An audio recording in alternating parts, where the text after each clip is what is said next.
The sun hung low in the sky as Thomas Parker, a humble farmer, wiped the sweat off his brow. His farm, a modest piece of land in Maplewood, had seen better days. The soil was drying up, the crops weren't yielding as much, and despite his best efforts, he was struggling to make ends meet. But even in his hardships, he never turned away a hungry soul.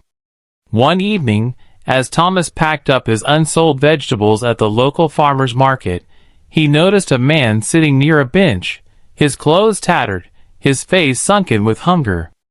The man hesitated as if debating whether to approach or not. Thomas, without a second thought, grabbed a basket and filled it with fresh produce. "You look like you could use a good meal," Thomas said, offering the basket with a warm smile. The stranger's eyes welled up as he accepted the food. I don't know how to thank you," he murmured. "No thanks needed," Thomas replied. "Just promise me one thing. When you can, help someone else in need." The stranger nodded and walked away, but his expression held something unspoken. Thomas thought little of it and continued his routine, unaware that his small act of kindness would set off a chain of events that would change his life forever.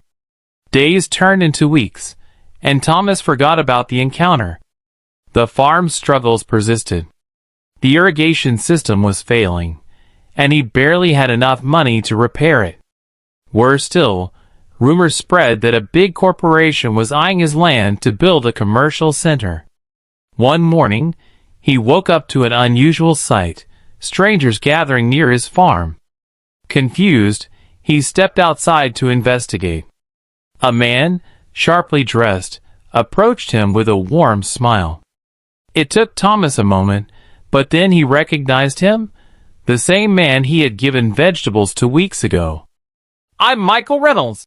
The man introduced himself properly this time. "I never got to thank you for your kindness that day." Thomas shrugged. "You don't have to. It was just a meal." Michael smiled. "Maybe, but to me, it meant the world." He paused before continuing. "You see, I'm a soil scientist, and after that day, I wanted to find a way to repay you. So, I came back here and took a sample of your land. I ran some tests, and Thomas, your soil is special." Thomas frowned. "Special how?" Michael's eyes gleamed with excitement. "The mineral composition in your land is rare. It's incredibly fertile for growing high-value medicinal herbs. If cultivated properly, this farm could produce crops that would be sought after worldwide." Thomas could barely process what he was hearing. He had spent years struggling to make ends meet, never realizing the hidden treasure beneath his feet. Word spread quickly. Scientists, journalists, and investors started showing up at his farm, eager to learn more. Experts confirmed Michael's findings.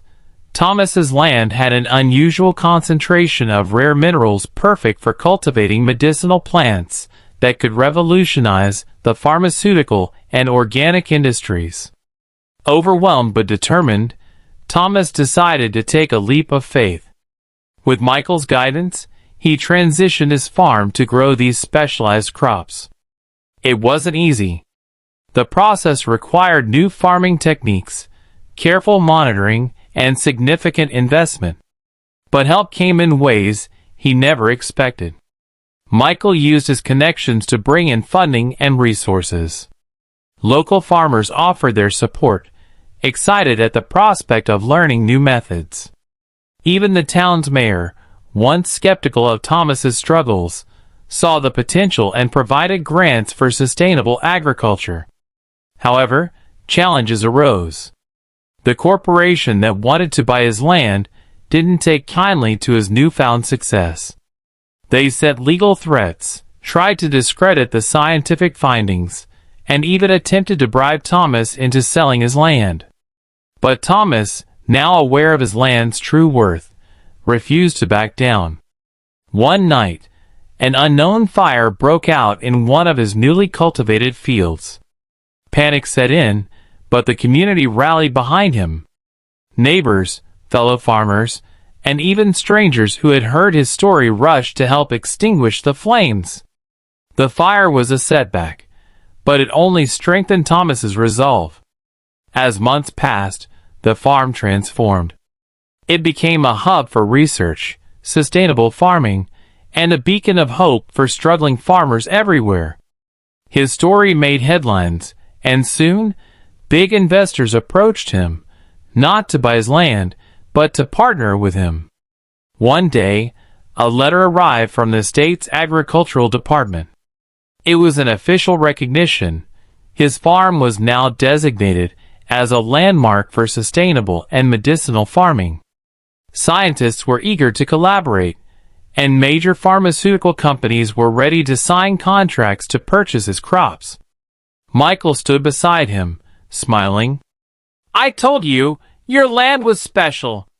Thomas chuckled, looking out at the farm that had once been on the verge of collapse. "It wasn't just the land," he said. "It was the kindness that brought it all together." Michael nodded. One small act of generosity changed everything.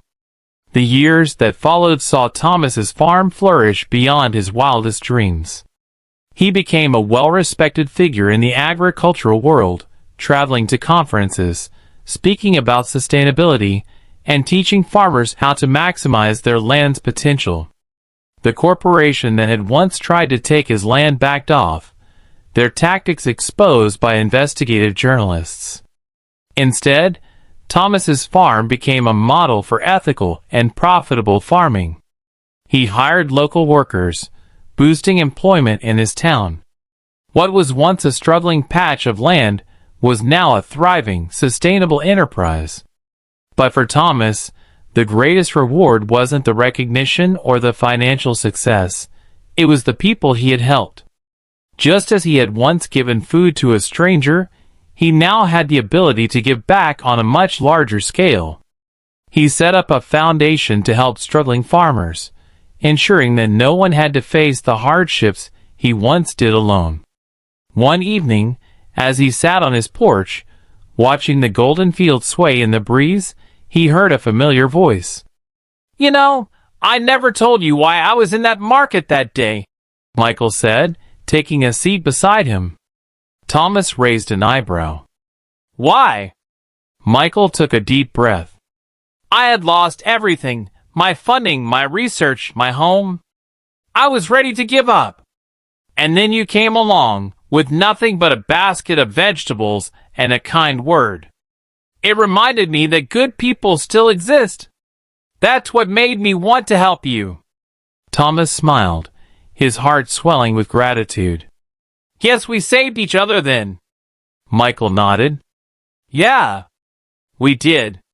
As the sun dipped below the horizon, Thomas realized that sometimes the smallest gestures, like giving a stranger a meal, could ripple into something far greater than he could have ever imagined.